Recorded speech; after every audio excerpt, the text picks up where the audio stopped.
While airports, rail stations, and other transit hubs are typically a point of pride for nearby residents. But here in New York, Penn Station is not usually thought of with such glowing remarks. News 12's Andrew Enger shows us plans announced today, bringing change to Penn Station and the surrounding neighborhood.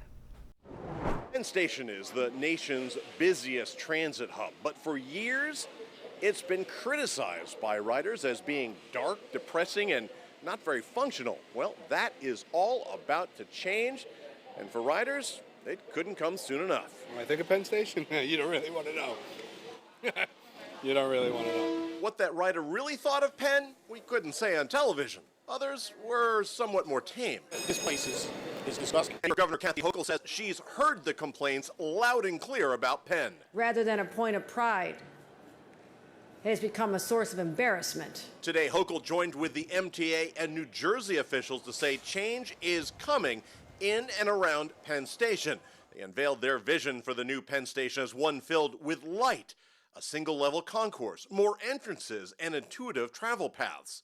Something riders say is desperately needed over the crowded hallways and platforms we have now. I think it's a good update. I think we finally need it. The city needs a good lift up. You know what I mean? Like a good facial, I guess.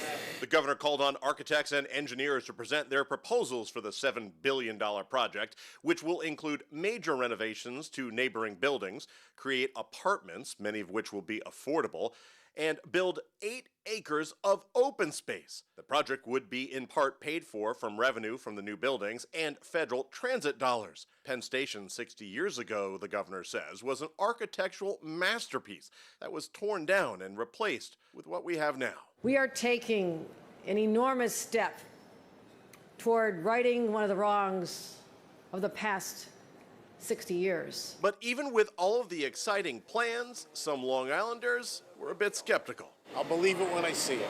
Governor Hochul says she wants to fast-track the redevelopment of Penn Station and is asking for proposals to be submitted by the end of July. We're in Manhattan at Penn Station. Andrew Enger, News 12. We want to know what